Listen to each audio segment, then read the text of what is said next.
Generation and welcome to my another blog. Guys, আজকে আমরা খেতে যাচ্ছি একটি মজার কলার পিঠা। গাইস, একটু আগে খেয়েছিলাম, সেই স্বাদ, মানে তাই আমার অনেক আরও খেতে মন চাইছে, তাই আমাকে বললাম আরও বানিয়ে দিতে, যেহেতু আরও মাখানো ছিল, শুধু তেলে ভেজে আমাকে দিয়ে দিবে। দেখি আনবে, আনার পর আপনাদের সাথে দেখা করি। গাইস, একটু পরেই আনবে, একটু অপেক্ষা করেন। আর এই ভিডিওতে প্লিজ বেশি বেশি করে লাইক এবং সাবস্ক্রাইব করে দেবেন। গাইস প্লিজ, আপনাদের সাপোর্টে কিন্তু আমাদের চলতে হয়। প্লিজ গাইস লাইক সাবস্ক্রাইব করে দিবেন। আচ্ছা, আমরা এটা আসলে দেখা করছি।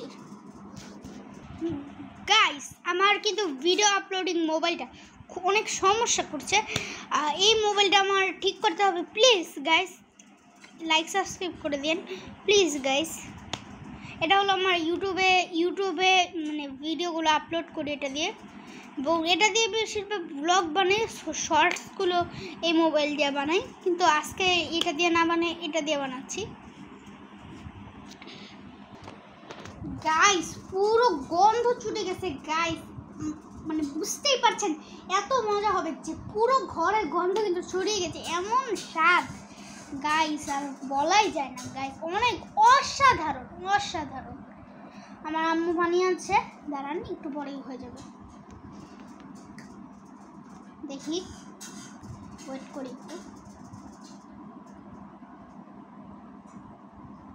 গাইস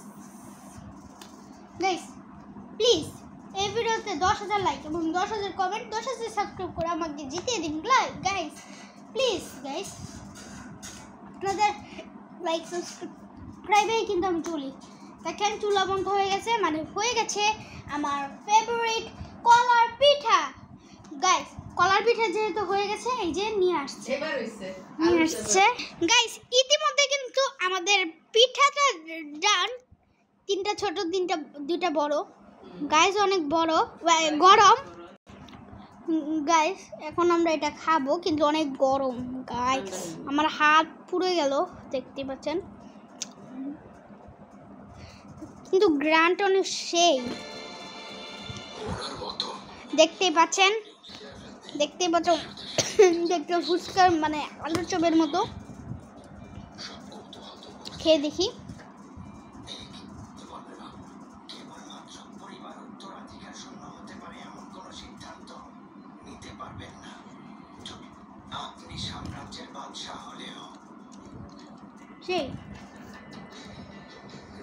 সেই লাগছে আমার, এটা অনেক সুন্দর, ভিতর দিয়ে ক্রিসপি এবং একটু মানে ভাজা বেশি হয়েছে, কিন্তু সেই ভাজা বেশিটা আমি খেতে পছন্দ করি গাইস, সেই মজা এটা।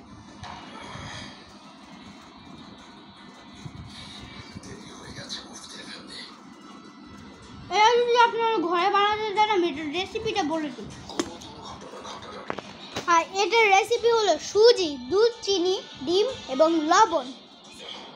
আর এটা তারপরে ওটা একসাথে মিলিয়ে তারপরে মানে গোল গলি করে সমান করে, তারপরে একটু ডুবা তেল বা কম তেলে মিডিয়াম তেল ঢালবেন। মিডিয়াম তেলে ঢাললেই মিডিয়াম আঁচে মানে আঁচে গরমটা দিবেন। তেল অল্প, বেশি না, হাফ, ডুবা তেল দিবেন না পুরা, খেতে ক্রিস্পি হবে না। তাহলে দেখছেন একটু শক্ত, কারণ এটা একটু গরম এবং শক্তই, কারণ বেশি একটু ভাজা হয়েছে, আর আমি এটাই পছন্দ করি গাইস। বলতে গেলে সেই গরম।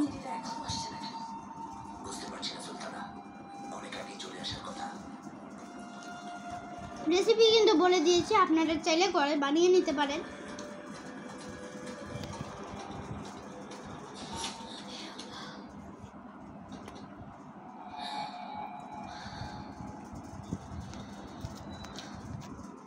গাইস, আজকের মতো ব্লগ এই পর্যন্তই থাক। আসসালামু আলাইকুম ওয়া রাহমাতুল্লাহি ওয়া বারাকাতুহু।